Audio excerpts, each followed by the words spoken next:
जब वो जेल में थे तो परमेश्वर ने हमारी बहुत मदद की। 2 चमत्कारों को मैं आप लोगों को बताना चाहती हूँ। सासू माँ और मुझे अब खेत चलाना पड़ रहा था और हमें इसके बारे में ज्यादा कुछ पता नहीं था। हमने शकरकंद की खेती करने का फैसला किया, मगर हमें इसे कैसे करना है नहीं पता था। बाद में पता चला कि हमने तो शकरकंद को सिर्फ कुछ इंच की दूरी पर लगाया है, मगर उसे 2 फीट की दूरी में लगाया जाता है। पूरी गर्मी जिस भी पड़ोसी ने मेरी मूर्खता की बात सुनी, सब ने हमारा मजाक उड़ाया। खबर आग की तरह फैला और मैं सबकी हंसी का कारण बन गई। मगर कटाई का समय आया तो पड़ोसी सब रोने लगे, क्योंकि उनके शकरकंद एक छोटे टेनिस बॉल के आकार के बस थे। सब इस बुरे फसल को लेकर मातम मना रहे थे। हमने भी अपने शकरकंद को जमीन से खींचा। वो सभी एक बास्केटबॉल के आकार के थे। ये एक बड़ा चमत्कार था। सभी ने जाना कि प्रभु हमारा ख्याल रख रहे हैं। मेरे पड़ोसियों ने उस दिन के बाद से मेरा सम्मान किया और अब वो मेरे पति को एक शापित अपराधी के रूप में नहीं, बल्कि उन्हें एक ऐसे व्यक्ति के रूप में देखते हैं जिनके साथ अन्याय हुआ। हमारे पड़ोसियों ने जैसा मलाकी 3:18 में लिखा था वो जाना। तब तुम फिरकर धर्मी और दुष्ट का भेद, अर्थात जो परमेश्वर की सेवा करता है और जो उसकी सेवा नहीं करता है, उन दोनों का भेद पहचान सकोगे। दूसरा चमत्कार तब हुआ जब इसहाक 3 साल का था, क्योंकि हमारे पास ना तो खाद था न जानवर, इसलिए इसके बदले में हम अपना फसल लोगों को देते थे। ये तो अच्छा हुआ कि हमारी फसल अच्छी रही, वरना हम ना खाने के लिए कुछ खरीद पाते न जीने के लिए जरूरी साधन। अब की बार मुझे गेहूं कैसे लगाना है नहीं पता था। मैंने उसे बहुत ही पास लगा दिया। वो मिट्टी में कालीन की तरह बिछ गई। गेहूं के फसल की कटाई के 1 हफ्ते पहले ओलों का तूफान आया। टेनिस बॉल के साइज के ओले आकाश से गिर रहे थे। मैं दौड़कर बाहर गई और देखा कि कई पड़ोसियों के खेत का गेहूं तूफान की वजह से पूरा जमीन में पड़ा है। सासू माँ और मैं घुटने में बैठकर दुआ मांगने लगी, प्रभु हम पर करना दिखा। और एक बड़ा चमत्कार हुआ। सिर्फ हमारे खेत में वो ओले नहीं गिरे, हमारे गेहूं की फसल सीधे खड़े थे।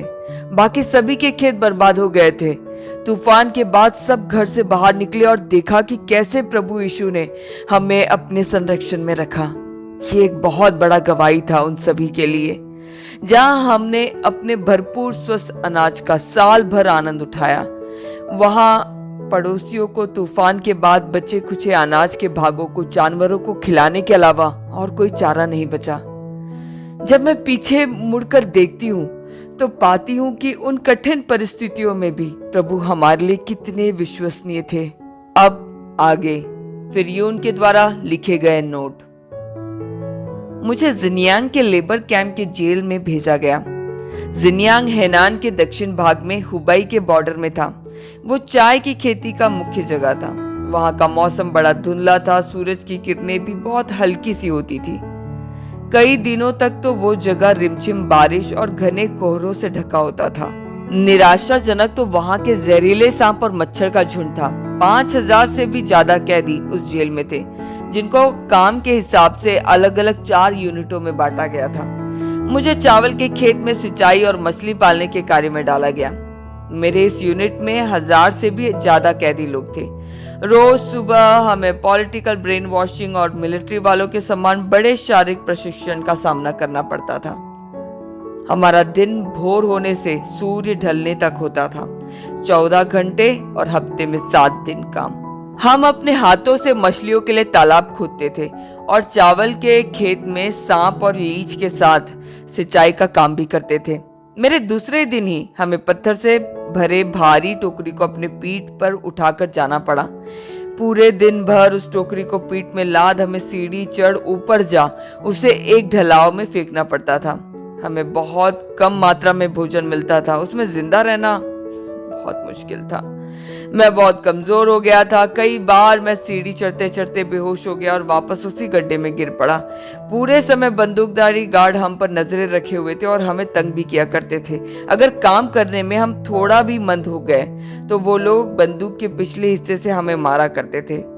जब हम शाम को अपने कमरे में पहुंचते थे तो हम में से कई के पैर और कंधे कठिन परिश्रम की वजह से सूजे हुए होते थे। कई बार तो मुझे मेरे बंक बेड में चढ़ने तक का हिम्मत नहीं होता था और मैं जमीन पर ही सो जाता था।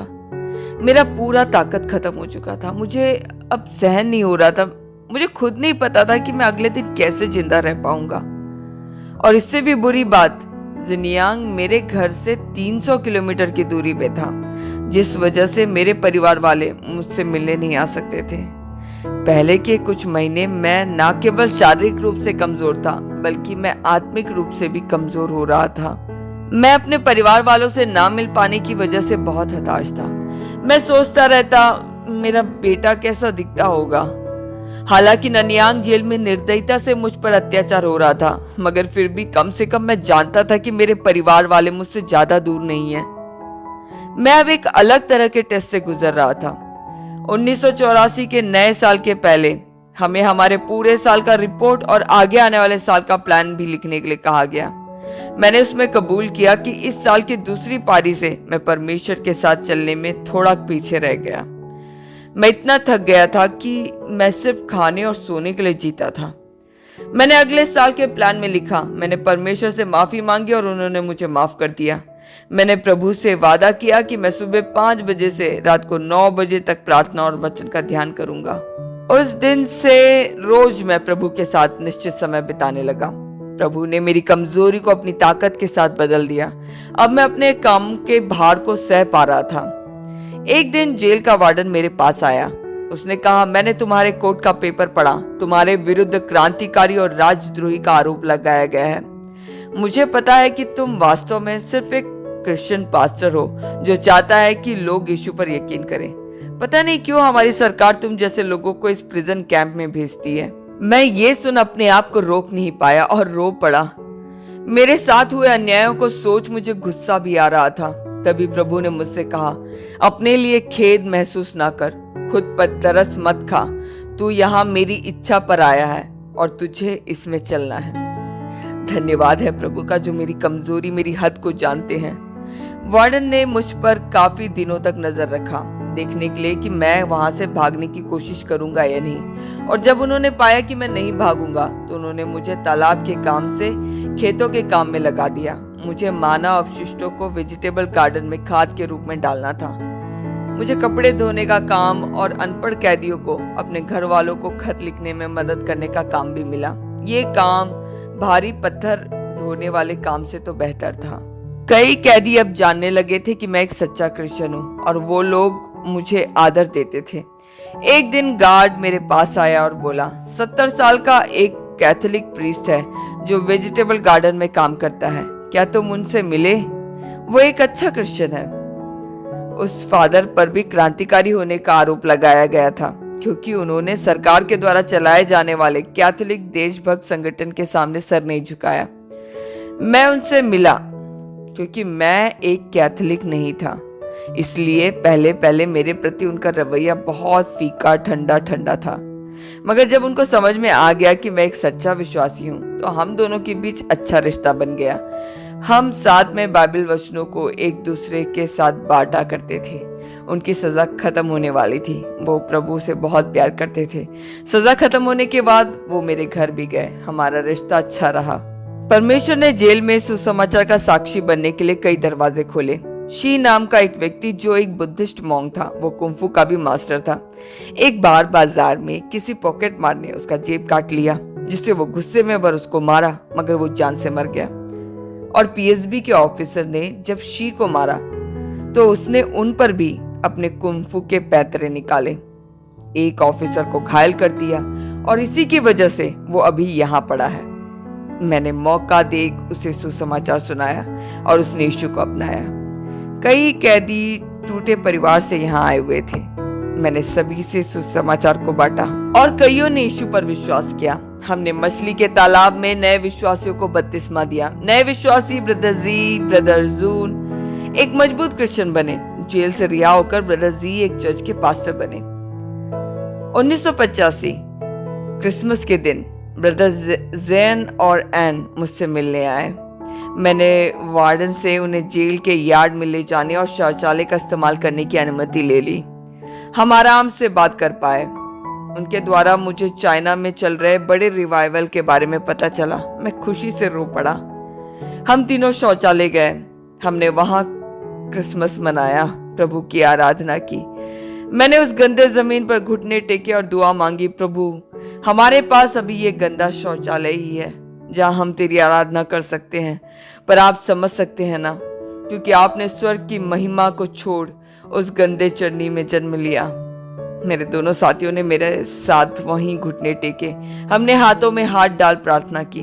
उसी समय एक कैदी जिसका नाम योंग था वहां आ गया। वो एक हिंसक स्वभाव वाला बुरा व्यक्ति था। वो अक्सर सभी कैदियों के बारे में अधिकारियों को खबर देता था, इसलिए उसे ग्रुप लीडर बना दिया गया था। योंग ने चिल्लाया, तुम्हारी हिम्मत कैसी हुई बाहर के लोगों को कैंप के अंदर ले आने की? मैं तुम्हारे बारे में वार्डन को अभी खबर देता हूँ। पवित्र रूह मेरे अंदर भर गया। मैंने कहा, जीवित परमेश्वर के खिलाफ बोलने की तुम्हारी हिम्मत कैसे हुई? यीशु के नाम से मैं तुझे आज्ञा देता हूँ कि तू अभी अपने घुटनों पे आ और अपने पापों की माफी मांग। हो सकता है प्रभु तुझे माफ कर दे। और अचानक मानो ऐसा लगा कि जैसे उसके ऊपर कोई बिजली गिर पड़ा हो। योंग घुटनों में बैठ गया। हम तीनों ने उसके सर पर हाथ रखा और उसके लिए दुआ मांगी। मैंने उस दिन सीखा कि चाहे हम किसी भी परिस्थिति में क्यों ना हो, अगर हम परमेश्वर की आज्ञा माने तो चमत्कार जरूर होगा। योंग के परमेश्वर को स्वीकार करने के बाद वो मेरा अच्छा दोस्त बन गया। उसका दिल वचन का भूखा हो गया, क्योंकि उसने बहुतों के साथ बुरा किया था। इस कारण उसके कई शत्रु वहां थे। उसके क्रिश्चियन बनने के बाद कईयों ने उस पर झूठे इल्जाम लगाए।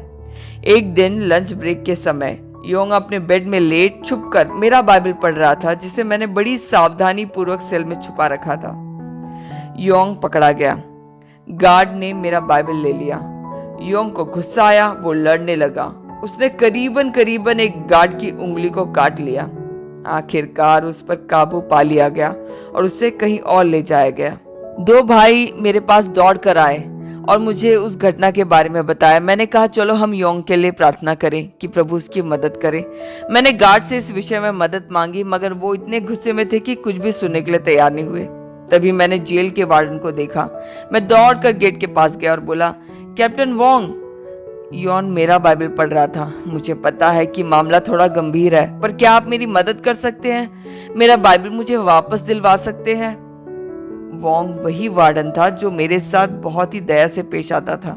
उसे थ्रोट इन्फेक्शन होने की वजह से रात दिन वो खांसता रहता था। कैप्टन वोंग ऑफिस गया। उसने योंग पर चिल्लाया, तुम्हारी हिम्मत कैसे हुई हमसे लड़ने की? तुझसे तो मैं निपट ही लूंगा। जरा पहले योन का बाइबल मुझे दे। कुछ दिन बाद जब हालात काबू में हो गए, सब ठंडा हो गया, कैप्टन वोंग ने मुझे अपने ऑफिस बुलाया। वो मेरी ओर झुककर बोला, यून, मैं तुम्हारा बाइबल पढ़ रहा था, मगर मुझे कुछ समझ में नहीं आया। मुझे समझ में आ गया कि ये प्रभु की द्वारा दिया गया एक सुनहरा अवसर है।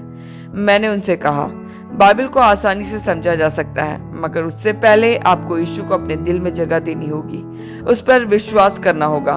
तब वो इस बुक में लिखे हुए हर उपदेश को समझने में आपकी मदद करेंगे।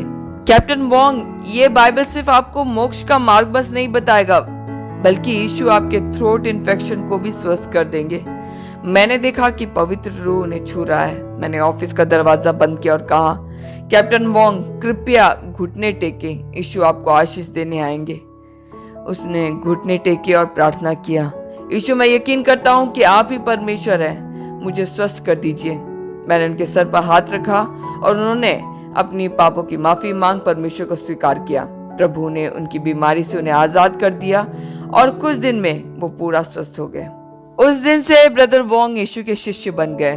प्रभु ने उन्हें उन्नति दी और उच्च स्थान और बड़ा अधिकार दिया, मगर उन्होंने मुझे हमेशा याद रखा।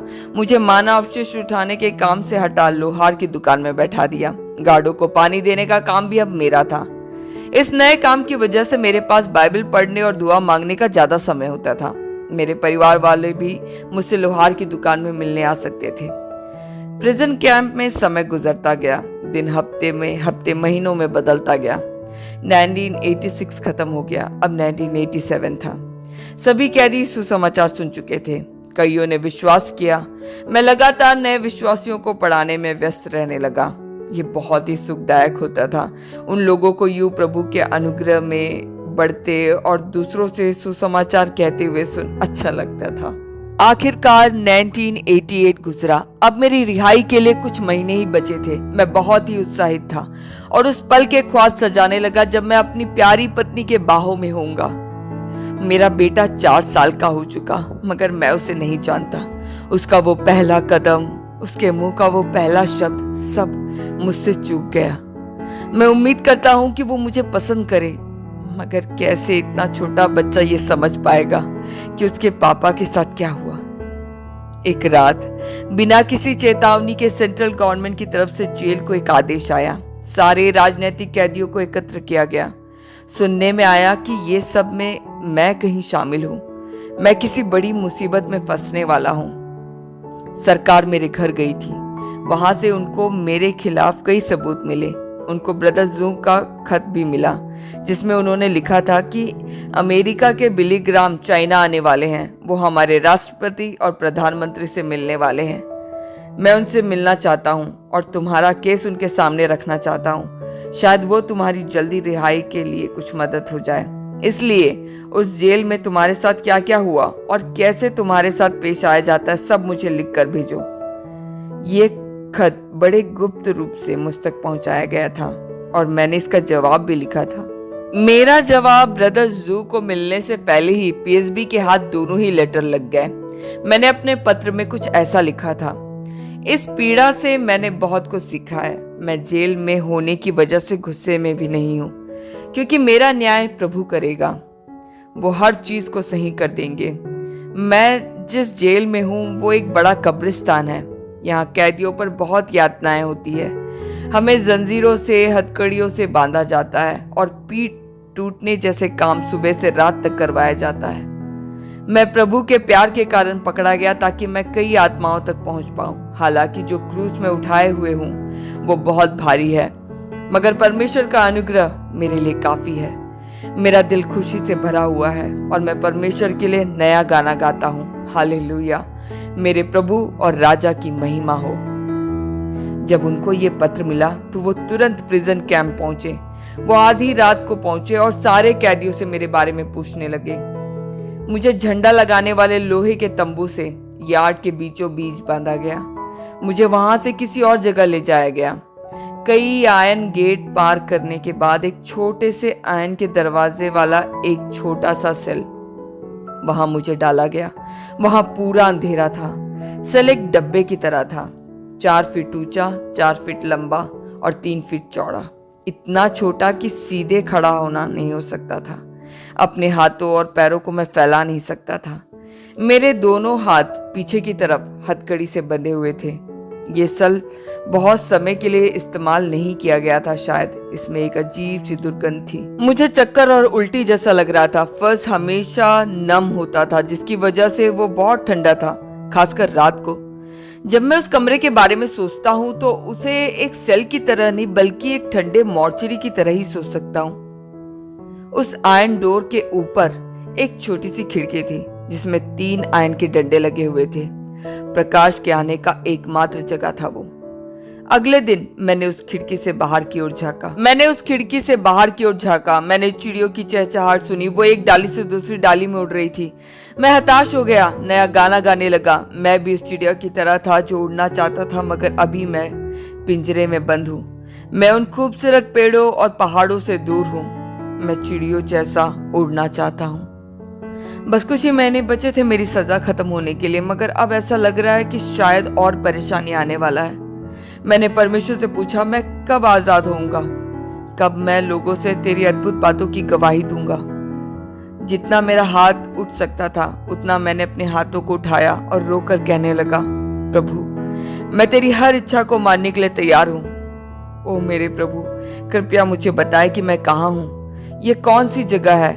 मैं यहाँ क्यों हूँ? प्रभु ने प्रकाशित 1 का 9 मुझे याद दिलाया। मैं यूहन्ना, जो तुम्हारा भाई और यीशु के क्लेश और राज्य और धीरज में तुम्हारा सहभागी हूँ, परमेश्वर के वचन और यीशु की गवाही के कारण पद्मोस नामक टापू में था। और तुरंत ही वो काले बादल मेरे दिल से साफ हो गए। मेरे उस छोटे से सेल में मेरा दिल खुशी से भरने लगा। मैंने कहा, प्रभु आपका धन्यवाद हो। जब मैं 16 साल का था तब आपने मेरे अंदर बाइबल के वचनों को याद करने और उसे अपने दिल में रखने की तीव्र इच्छा दी। मैं आपके बहुमूल्य बाइबल के लिए धन्यवाद देता हूँ। प्रभु, मैं आपसे एक चीज मांगता हूँ, मुझे इस जगह एक बाइबल दे दीजिए ताकि मैं और वचनों को याद कर सकूं, उसे रट सकूं। तभी मैंने किसी के गेट खोलने की आवाज सुनी। मेरा आयरन डोर भी खुला। 2 ऑफिसर्स ने मुझे खींचकर बाहर निकाला और मुझे इंट्रोगेशन रूम में ले गए। वहां प्रिजन लेबर कैंप के डायरेक्टर और पीएसबी के प्रांत के चीफ मेरा इंतजार कर रहे थे। मैं वहां बैठने के लिए एक कुर्सी तलाशने लगा। तभी पीएसबी चीफ ने चिल्लाया, जानलेवा अपराधी, घुटने टेको। क्या तुझे पता नहीं है कि तेरा अपराध कितना बड़ा है? उसे नहीं पता था कि मैं सालों से इस तरह की धमकियों का आदी हो चुका था।